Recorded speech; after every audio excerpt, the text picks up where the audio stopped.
A história começa com uma equipe médica que está tratando os soldados feridos durante uma das batalhas da Primeira Guerra. Um oficial francês foi atingido 3 vezes, mas ao remover as balas de sua barriga, o médico encontra 4.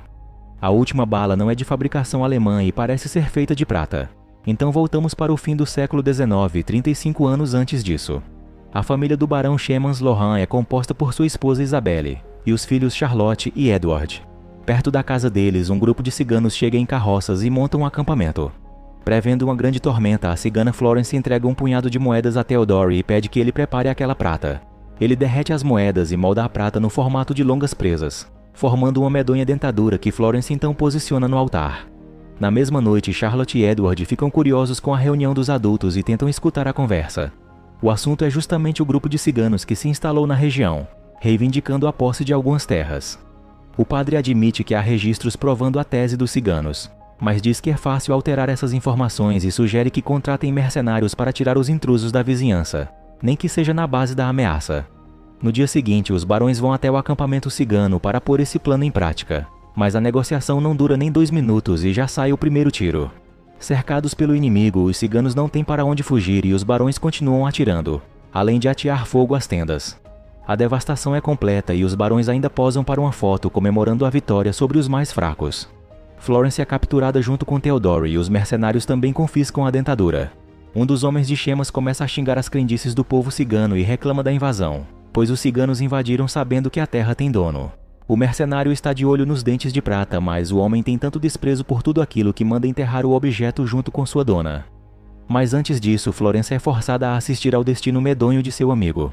Depois de perder as mãos e os pés, Theodore é amarrado a uma cruz com um saco de pano na cabeça e depois erguido no meio do campo como um espantalho. Em seguida, Florence é enterrada viva, recitando todo tipo de maldição enquanto segura firme a caixa com a dentadura. Enquanto isso, na casa de Chemans, seus filhos cantam alegremente sem saber desses horrores ordenados por seu pai ali perto de sua casa. Naquela noite, Charlotte tem um sonho terrível com um espantalho que move a cabeça sozinho e ela se vê cavando a terra num ponto bem perto dele. Na pousada do vilarejo, um patologista chamado John McBride chega pedindo um quarto e pergunta se houve relatos sobre ciganos na região, mas o atendente desconversa e fica desconfiado dele. Logo depois, o tenente Alfred aparece para conversar e vemos que os dois já se conhecem. Alfred tenta sondar o visitante sobre o que planeja fazer por ali, mas John também responde de forma evasiva. No dia seguinte, Edward está no quintal brincando de espadas, como costuma fazer quando uma fumaça chama sua atenção. Seguindo a névoa, ele chega ao espantalho, onde começa a ouvir sussurros de uma voz feminina. Edward começa a cavar e encontra a caixa com a dentadura, tendo uma visão de Florence logo em seguida. Suspensa no ar, a cigana começa a se aproximar rapidamente e só quando ela está quase chegando é que o menino acorda aos gritos.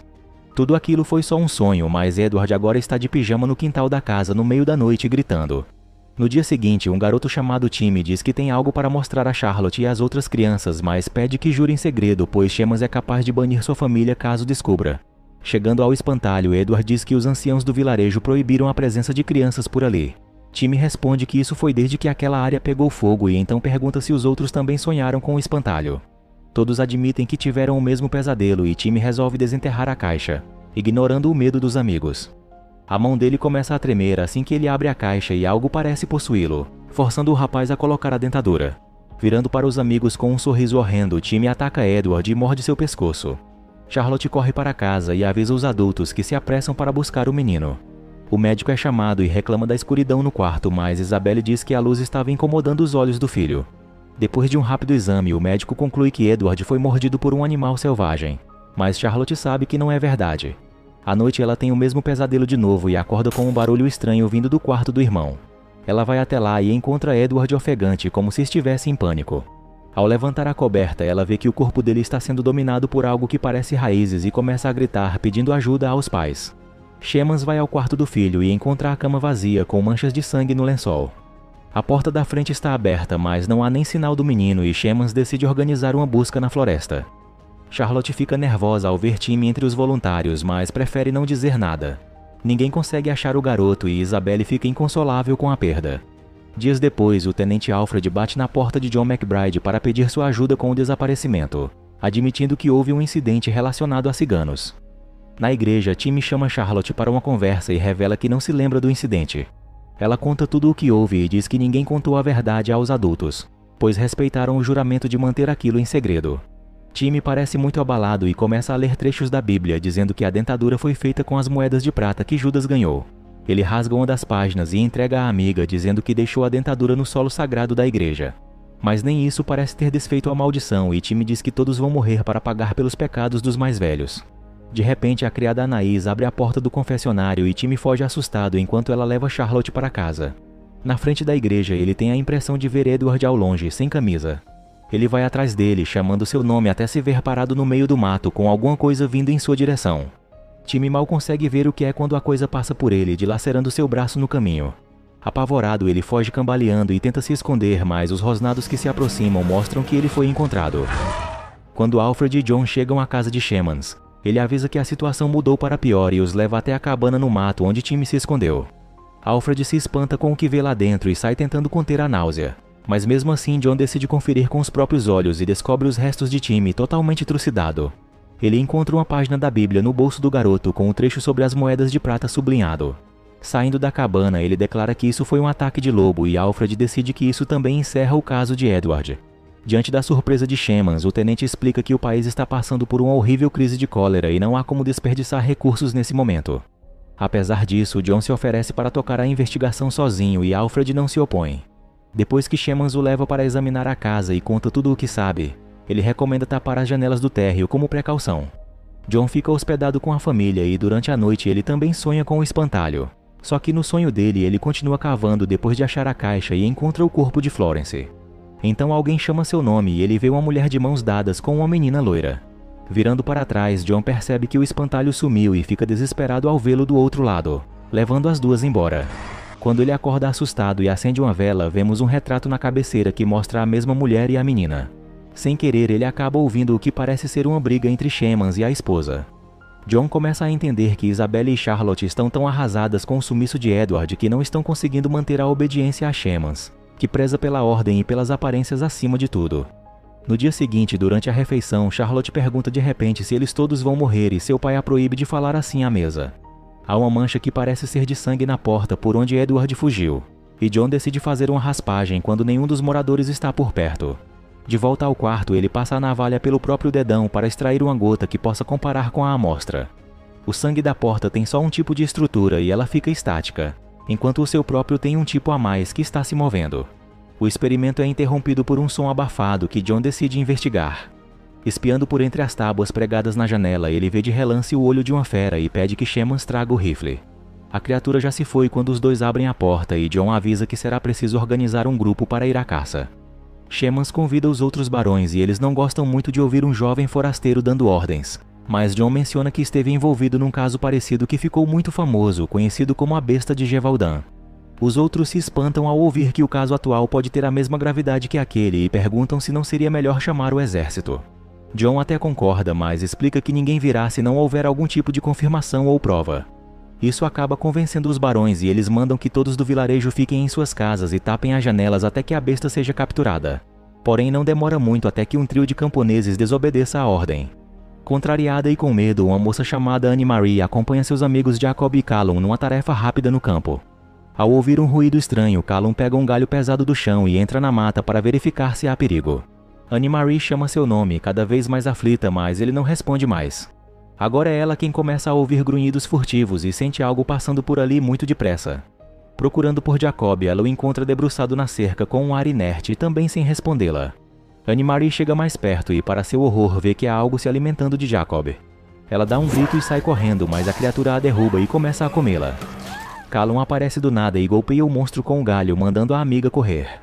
Um jorro vermelho atinge o rosto dela em seguida e ela se arrasta para longe até ter coragem de levantar e correr, sabendo que foi a única que sobrou. Seus vizinhos a acolhem e avisam as autoridades, que só encontram alguns trapos no local que ela indicou.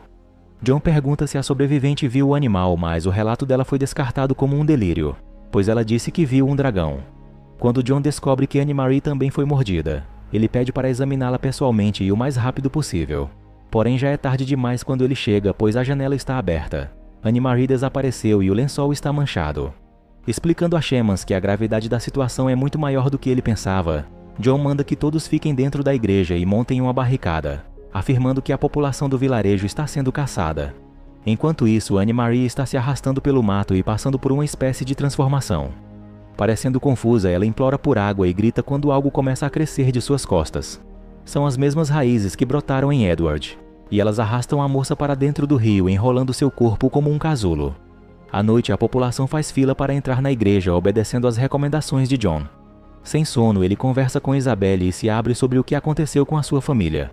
Sua esposa e suas filhas estavam entre as vítimas do terrível lobo de Gévaudan e é por isso que ele se dedica a investigar casos semelhantes. Então ele fala que um grupo de ciganos apareceu por lá depois e reconheceu a tragédia como uma maldição de seu povo que só poderia ser contida com prata cigana. Isabelle começa a contar sobre o massacre comandado por seu marido, mas ele chega bem nessa hora e manda que ela se cale. Na manhã seguinte, John sai sozinho para espalhar armadilhas e nota o buraco no chão ao passar pelo espantalho. Depois de muito esforço cavando arapucas, o cansaço dele começa a se misturar com as memórias ruins e ele só volta a si quando nota uma presença.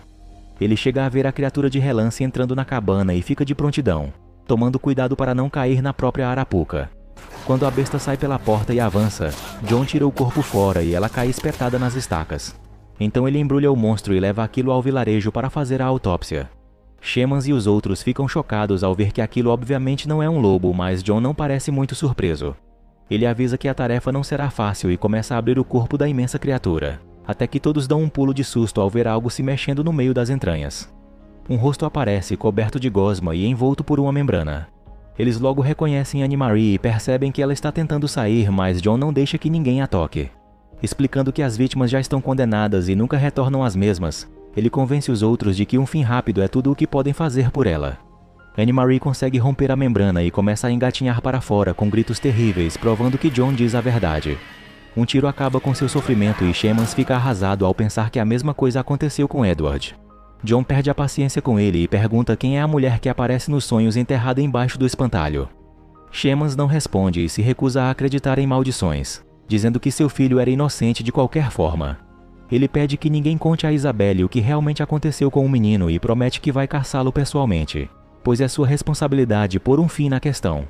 Vendo que não adianta contrariá-lo, John espera que ele saia com um grupo de caçadores para continuar aquela conversa com Isabelle.